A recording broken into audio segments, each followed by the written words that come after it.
again, and welcome to our 9th edition of the Signs of the Times.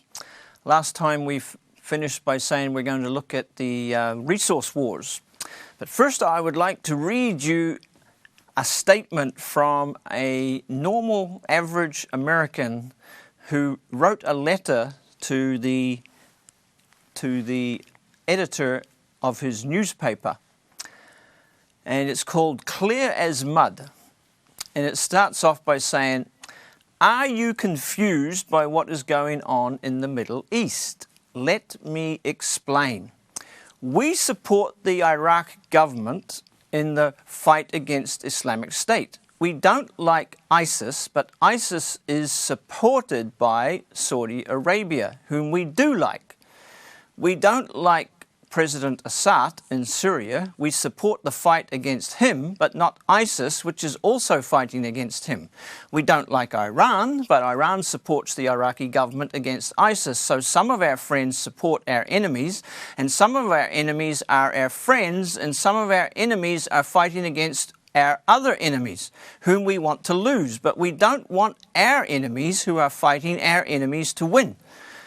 If the people we want to defeat are defeated, they might be replaced by people we like even less. And all this was started by us invading a country to drive out terrorists who weren't actually there until we went in to drive them out. Do you understand now?"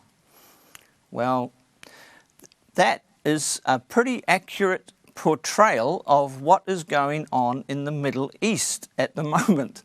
So what we're going to try and do is unravel some of this confusion. And one of the first things we're going to do is we're going to look at the resource wars, which are going on not just in the Middle East, but around the planet.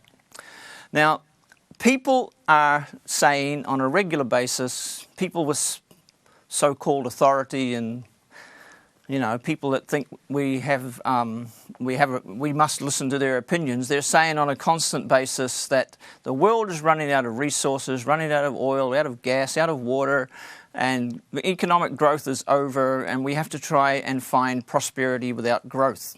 What happens when an infinite growth economy runs into a finite planet, etc., etc.? So the world is running out of resources. So this means that there is great competition for the resources which are left, which means that we're going to have resource wars and we're going to have a race for what's left. So here we have the ellipse again, where most of the oil and gas and other resources are located, and you'll notice that the war zone that we have at the moment is pretty much right in the middle of this ellipse. So the war is going on in this area partly, but not only, because of resources. Now, in Africa, that's the African flag, in case you don't know what the African flag looks like, and it's all over Africa, indicating that China is all over Africa. And they are. They are in Africa doing all sorts of projects, infrastructure building, and they're doing it for the purpose of extracting resources out of Africa. I witnessed this personally when I was in Uganda. I was traveling along a road, a very nice road, not finished, but it was all the way from the coast of Kenya right into the Congo. And the reason why the Chinese were building this road was because the Congo is full of wonderful resources, all sorts of things, valuable resources like things that they need for the technological age, minerals that are vital for keeping the technology going, etc., etc. China is actually trying to capture the mineral market. So, I mean, they're just commercial people wanting to promote, their own interests, which is basically what everybody does. But of course, other people are not happy that the Chinese are all over Africa. And the Chinese are not squeamish about supporting people, who need the money as long as they get their advantages. So China is very active in Africa. Now, this is why America has a military command all over the earth, because they want to keep control of everything in the earth. So I want to look at the US AFRICOM one just briefly. AFRICOM was the last of these US commands. It was established in 2007, and this man in the picture here, he made a revealing statement. He says, the purpose of AFRICOM is protecting the free flow of natural resources from Africa to the global market. And that's one of AFRICOM's guiding principles. So you see, he lets it, we're there to grab the resources. That's what we're there for. And this is what many countries are doing around the world at the moment. They are trying to get their hands on resources. China was very active in Sudan, and they had basically control over the oil there. They even owned some of the companies that were operating there. So what happens? Sudan gets divided in two. There are two countries now, and most of the oil is in the southern part of Sudan, the new Sudan, and China loses. Then in Libya, I don't know whether you know this, but Gaddafi was busy developing his country. He found huge sources of fresh water in the desert, and he was channeling this water to the coast, where he was using it for agriculture. You see those green circles there? There are fields that are being irrigated with this water. It was one of the greatest man-made rivers in the world, and the Chinese were helping them. There were at least $50 billion worth of investments that China had.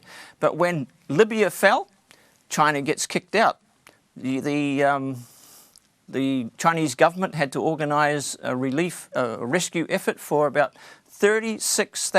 almost 36,000 Chinese workers, engineers, etc., who were working in Libya. So China loses again. You see, not only do they kick out Gaddafi, they kick out China.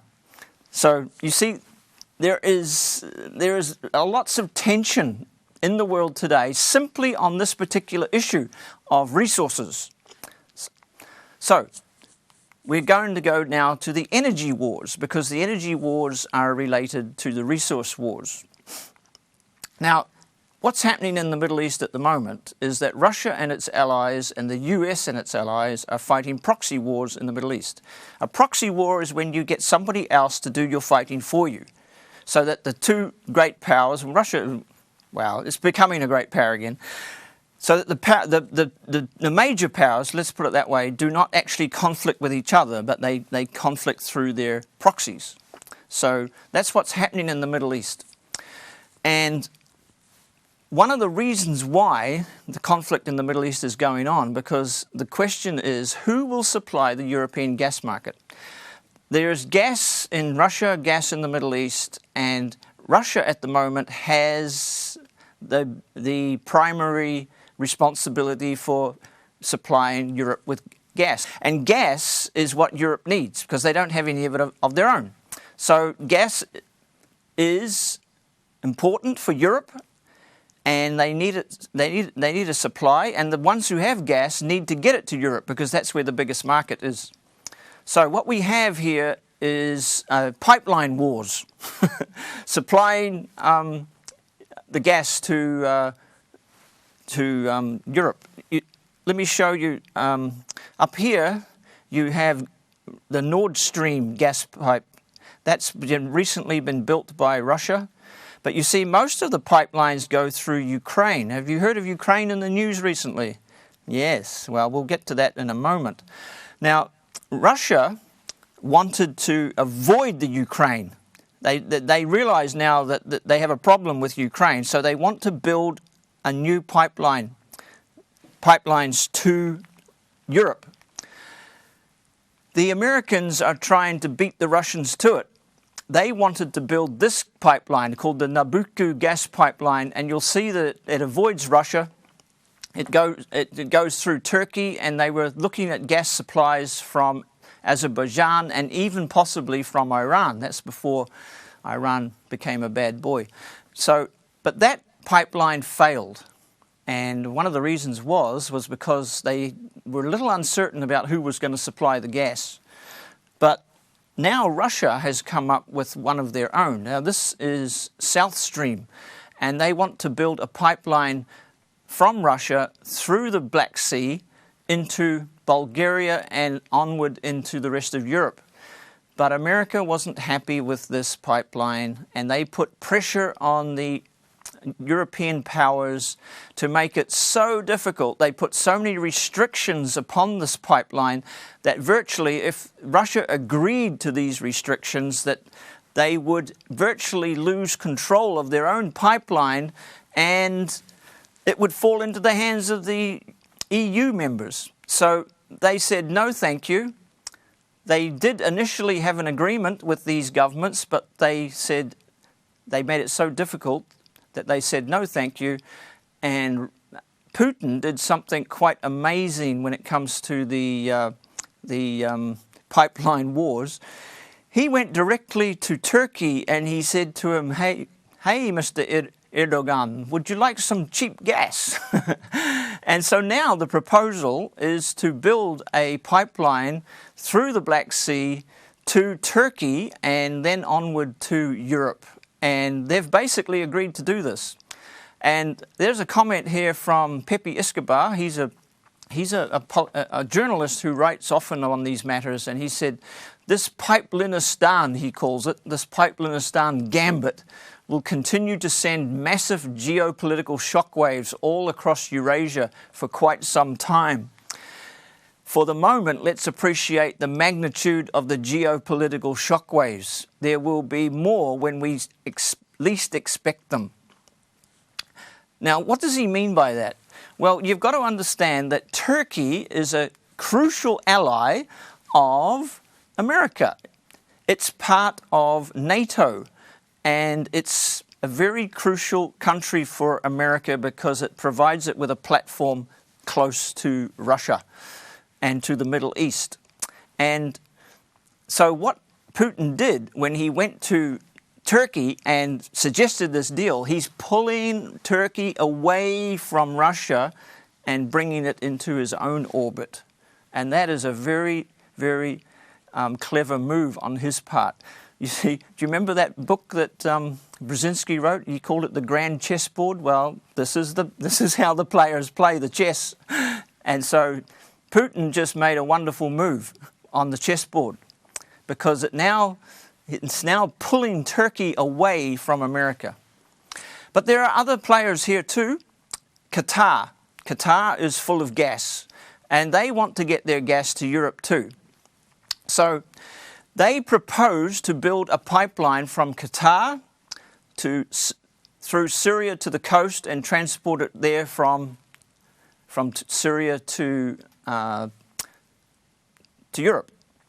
Now, this caused a ruckus because Syria rejected it, and this is why they rejected this pipeline. Syria's rationale for rejecting the Qatar proposal was said to be to protect the interests of its Russian ally, which is Europe's top supplier of natural gas. You see what's going on here? What America is trying to do, they're trying to stop the dependence that Europe has on Russian gas. So they're desperately trying to find other sources to supply Europe so that they can isolate Russia. This is how America operates. They try and isolate their enemies. So they take away the income that Russia would earn from the sale of gas to Europe, you see. So Syria is well aware of this. Now, Russia is Syria's major ally. So they said no to the pipeline to protect Russia's interests. It would have been in Syria's own interest, really, to actually have the pipeline built through their territory because it would give them a source of income. But they said no in the interests of their major sponsor. There is yet another pipeline proposal, this time to bring gas from Iran through Syria to Europe. But that one was basically rejected because the source of the gas was from Iran. Anyway, you see that these pipelines have a major impact on what is happening in the Middle East. After Syria said no to Qatar, the conflict in Syria started. And Qatar is one of the major sponsors of trying to get rid of President Assad, because he's the one who said no. All right, we've had the energy wars. Now we're going to look at the Wahhabi agenda. And this one's going to astound you, seriously. Now we're getting closer and closer to the truth of what's going on in the Middle East. So in order to understand the Wahhabi agenda, we have to go to this part of the world called Saudi Arabia. And it's a pretty impressive place. This is Mecca in Saudi Arabia. This is the holy city, the holy shrine for Muslims. And you can see there's a lot of building going on there. This is the Kaaba, the cube, which Muslims on their Hajj, they're required to go at least once on the Hajj, and they go to there and they're supposed to walk around that cube 7 times. The Saudi Arabia was founded by the House of Saud, and there are some of the members there. They are the ruling dynasty, and they're like a feudal monarchy, very reactionary and very conservative. But they never would have come to power if it wasn't for this man, Muhammad ibn Abdul Wahhab, from where we get the word Wahhabi. And he's the founder of Wahhabism, which is a version of Islam, or they have their own sort of beliefs. You know that Christianity is splintered in many different directions. Well, so is Islam, and this is one of the splinters. But it's a very important splinter, because these people are quite ruthless when it comes to dealing with people who don't agree with them. This is what Wahhabism used to look like, and they were very aggressive, and they would attack their neighbors at a moment's notice, and they wouldn't take prisoners; they would kill everybody, and because they thought they were protecting the true beliefs of Islam, and anybody else who doesn't agree with them is in danger of being put to death. That's what Wahhabism is all about. This is what Wahhabism looks like today. Wahhabism is the core belief amongst all the jihadis, and this is why they are so dedicated, if you like, to their work. This is why they're not afraid of death, because they are fanatical believers in Wahhabism. All right? This is what Wahhabism also looks like today. ISIS, the people that are in the news so much recently for all their atrocities, they are Wahhabis.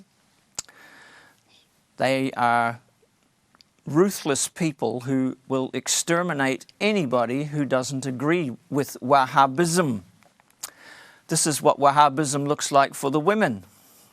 And I'm sure you're familiar with some of these women. You often see them in Western countries, not dressed quite like that. This is the social policy of Wahhabism. This is an executioner showing us his sword that he used on his first day at work. The sword is very much a symbol of Wahhabism, and it's used extensively in the judicial system. And this is probably the most famous Wahhabi of all, and I'm sure you all know who he is. And I'm sure you also know that most of the people who were actively involved, or supposedly actively involved, in 9/11 were all from Saudi Arabia. But I don't think, maybe they were Wahhabis, but maybe not either. Anyway, the bulk of Islam, the bulk of Muslims around the world, they do not like the Wahhabis. May Allah protect us exposing Wahhabi and Salafi. Now, Salafi is simply another name for Wahhabism. Now, I don't want to go into why, but the average Muslim is not a Wahhabi, and they don't want anything to do with them, because they think of them as being fanatics and they are afraid of them. So here you see Muslims protesting about the Wahhabis. Look what this one here says.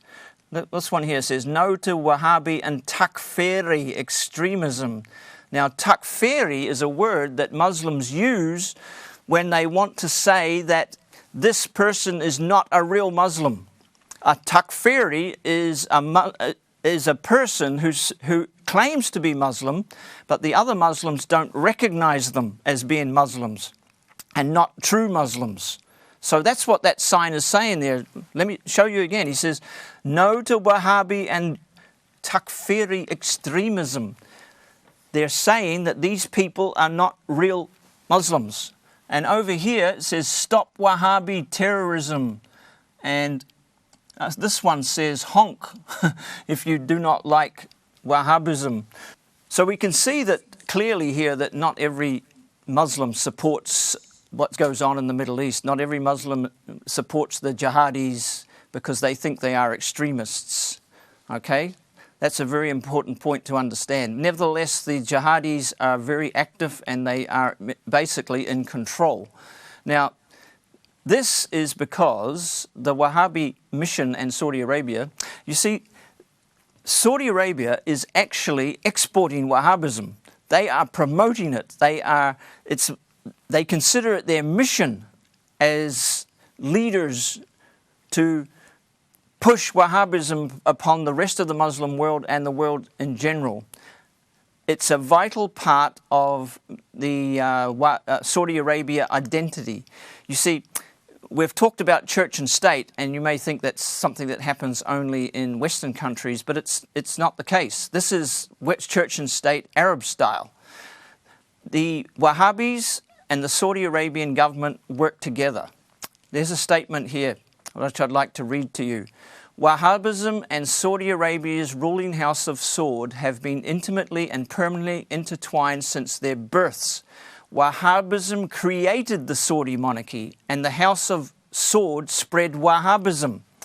One could not have existed without the other. Wahhabism gives the house of Saud legitimacy, and the house of Saud protects and promotes Wahhabism. The two are inseparable because each supports the other and depends on it for survival. So this is the vehicle that Saudi Arabia uses to export Wahhabism around the world. Whenever you see the Muslim World League, you know that that is supporting and promoting Wahhabism. You'll notice up here that there's even an office in London for the promotion of Wahhabism. And it's a very violent, it's a very evil form of Islam. So what this means is that Saudi Arabia is a fountainhead of terrorism. It's actually where the terrorists are strongest. It's where they get most of their funding from Saudi Arabia. And this is a fact which many people do not understand. Now, we've looked briefly before at how America has special arrangements with Saudi Arabia.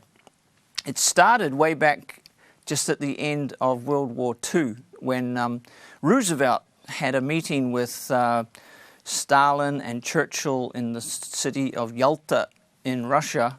And on his way home, he was on a battleship. He stopped over to have a conference with the Saudi king, Ibn bin Saud, his name is. Roosevelt and Saud concluded a secret agreement in which the US would provide Saudi Arabia military security, military assistance, training, and a military base at Dhahran in Saudi Arabia in exchange for secure access to supplies of oil. Secret deal. That secret deal developed into the original arrangement becomes the Petro-Dollar deal. So really what America is doing is it's shaking the hands of the devil, because these are the promoters of Wahhabism. So America's kingdom in the Middle East is Saudi Arabia, and they cannot help but get their fingers dirty because this is the country that promotes the jihadis, the people who cut people's heads off. Here is President Obama bowing down to the king of Wahhabism. This is a relationship that America will defend to the nth degree, because this is the basis of their dollar. You see, the value of the dollar is dependent on oil, and this is the country that basically runs the oil industry. So President Obama is bowing down to the king of Wahhabism. And this has been the way it has been all through the history of these two countries ever since the first agreement with President Roosevelt. Now, what this means is there's a huge conflict of interest here. Saudi Arabia is the most, how should I put it, feudal, backward,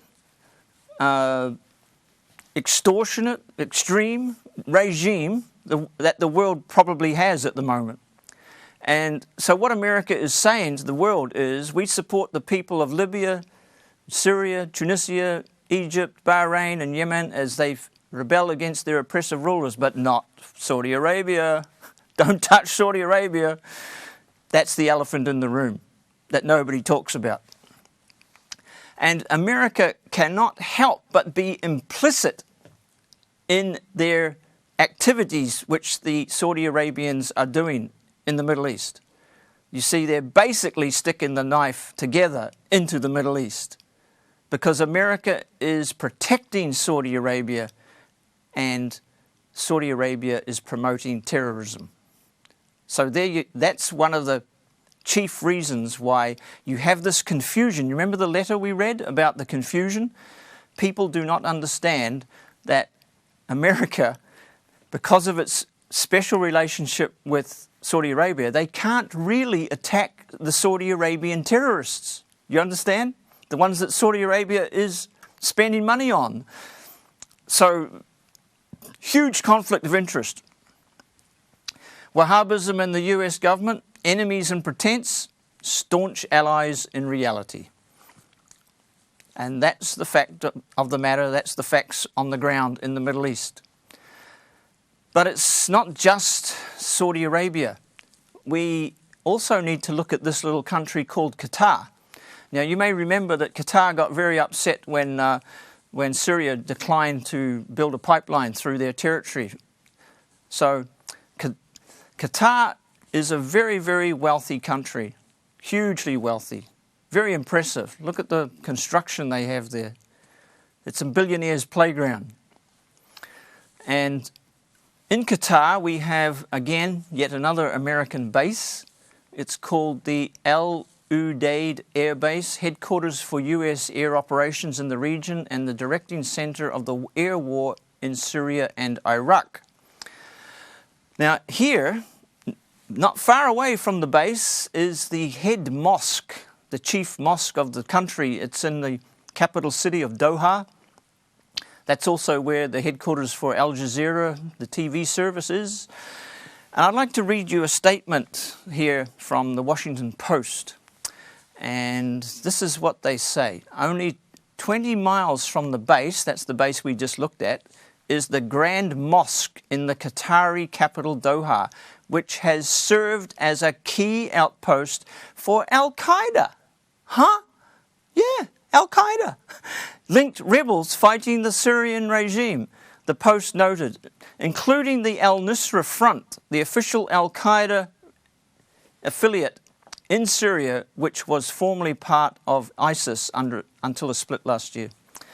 Now, you have always understood, have you not, that Al-Qaeda is a great enemy that needs to be defeated. But here you have them being funded out of a mosque just 20 miles away from a US base, under the protection of Qatar, which is one of America's allies in the area. Don't you think that's a little odd? Just a little strange, maybe? Well, it gets even stranger. Here is General Dempsey, chairman of the Joint Chiefs of Staff. He tells the Senate Armed Services Committee that America's Arab allies are funding the group ISIS. He said that in September 16th last year. So America knows what's going on. They know that their allies are actually the ones who are behind ISIS, which America is supposedly supposed to be fighting. Very strange. Here is Joe Biden. He's giving a speech at the Harvard Kennedy School last year in October. He says, he just lays it out plain. Our allies in the region were our largest problem in Syria. The Saudis, the Emirates, etc. What were they doing? They were so determined to take down Assad and essentially have a proxy Sunni-Shia war. What did they do? They poured hundreds of millions of dollars and tens of thousands of tons of military weapons into anyone who would fight against Assad. Except the people who were being supplied were al-Nusra and al-Qaeda and the extremist elements of jihadis coming from other parts of the world. These are the Wahhabis. They're supporting the Wahhabis. Millions of billions of dollars and thousands of tons of military equipment. Of course, that was a bit of a slip-up. Biden apologizes again for second Middle East blunder in 2 days. The Vice President says sorry to the United Arab Emirates for saying it supported al-Qaeda. Biden apologizes to the Turkish president as well for his ISIS remarks. Did Biden apologize for telling the truth? Yes, he did. Joe Biden apologizes for telling the truth about ISIS. That was a step too far, Joe. You mustn't, you're supposed to keep that information wrapped up. We don't want the people to know that we are indirectly supporting ISIS.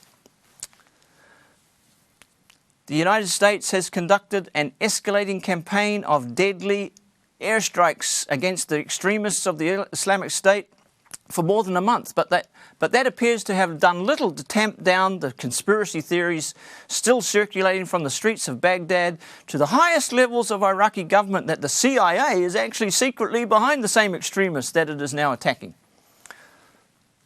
And there's reasons for that. This is Professor Francis Boyle. He's an American expert of international law. This is what he says. All the implications so far in the public record are that ISIS is a covert U.S. intelligence operation. The head of ISIS, Abu Bakr Baghdadi, spent 5 years in an American detention facility, and also 3 of the 4 military commanders were also in detention by the U.S. forces. So my guess is that ISIS is indeed a covert U.S. military intervention to set precedent for U.S. escalation in Iraq. Now, this is Cristina Fernández Kirchner, Argentinian president. She is very angry with America. She's especially angry with the people who control the finance. Do you remember we were talking about how the purpose of all this Petro-Dollar money was flowing into the banks was to lend it out to other countries and get them into debt and to bankrupt them? Well, that's what happened to Argentina, and Argentina is still suffering from this and trying to rescue itself, and that's why she is angry. So she actually comes to the United Nations and she actually has something very revealing to reveal. She says this: today you pretend making a coalition against the Islamic State of Iraq and the Levant. That used to be called, they keep changing the name. Sometimes they call it ISIL, sometimes they call it ISIS, sometimes they just call it IS. Let me read it again. Today you pretend making a coalition against the Islamic State of Iraq and the Levant, but in fact you're their allies. And she's saying that to America. What we're going to do next is look at Agenda 6, reorganizing the Middle East, because this is also part of the agenda of the empire. The agenda is to totally reorganize the political landscape of the Middle East, and this is very much the strategy of all empires. It's the strategy of divide and conquer. So what you do is you break up the countries into smaller ones, and this is what was admitted recently in Congress in America. Iraq is no more. Pentagon coming to terms with 3-way split. This is the Joint Chief of Staff looking, that's Martin Dempsey. That Joint Chief of Staff means he's the head honcho for the military. He's looking on as Defense Secretary Ashton Carter testifies before the House Armed Services Committee. And that's what he said. We're coming to terms with Iraq being split up into 3 ways. Now, the reason they're doing this, or the way they're doing it, is what they're fanning the flames of the divide between the Sunnis and the Shiites. In the red there, you can see that here, the red, that's the main Shiite area of the Islamic world, and they are strongest in Iran and Iraq, and in Syria there's many Shiites. The ruling party, the ruling regime there is from a sect called the Alawites, and they are Shiites, and they are in power there. And the Sunnis, all these Wahhabis, all these they are of the Sunni branch of Islam. So you have a religious war going on between, and the empire is fanning the flames of this religious war in order to break up the region. So let's just look at this map again in a bigger form. You see that Iraq here has disappeared. By the way, this is a map that the Pentagon published some years ago.